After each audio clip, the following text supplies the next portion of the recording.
Okay, today we're going to be talking about aspiration. We're going to be talking about the three main causes of it, pathophysiology behind it, and the prevention and management of aspiration. But first, let's talk about what aspiration is. The definition of aspiration is active inhalation of any non-gaseous foreign substance into the lungs. All right.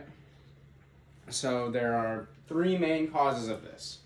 The diminished level of consciousness, introgenic obstruction, or disturbance of the GI tract.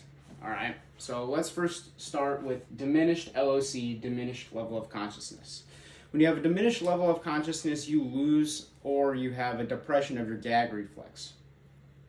And so this leads to poor airway control. You can't really control your airway when you have diminished level of consciousness or you are unconscious.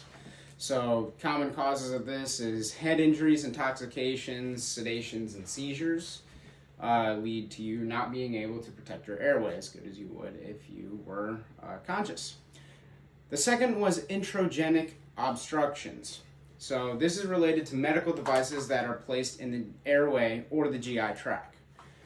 So aspiration risks increases when these are removed. So like an nasopharyngeal airway, when those are removed, it can trigger you to start vomiting. So this increases the regurgitation rate, and when you regurgitate or vomit, that increases the rate for aspiration. So remember, aspiration is not throwing up, but anything that is not gas that goes into the lungs, which is no good. The third main thing is mechanical disturbance of the GI tract. So vomiting can cause aspiration when the vomiting center of the medulla is activated.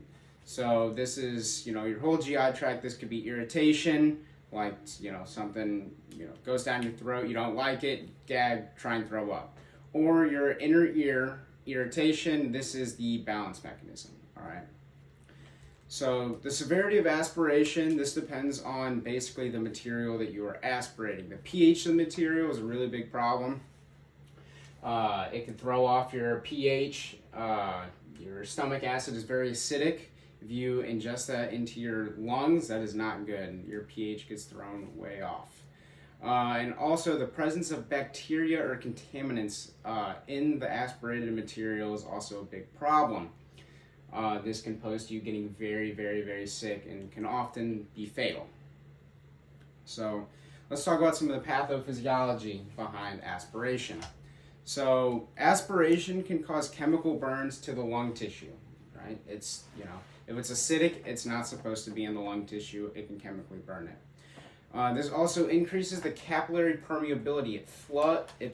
Fluid will flood the alveoli and bronchi, and because of this, this will lead to hypoventilation, shunting, or severe hypoxemia.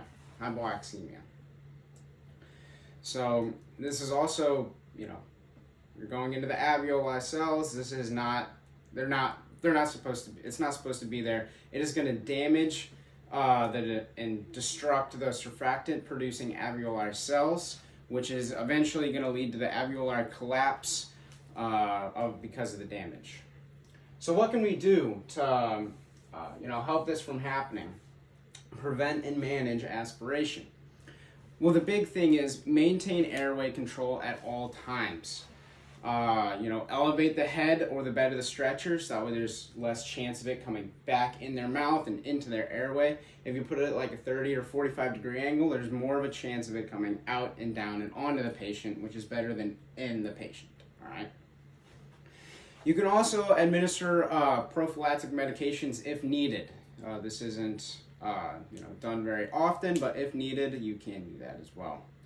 And then big thing is monitor the patient continuously and suction as needed. If the patient starts throwing up, roll them over onto their side. This is a part of the consideration when you're thinking about intubating someone.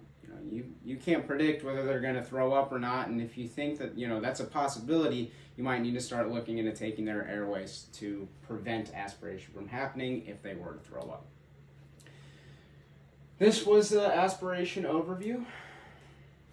I hope you liked it.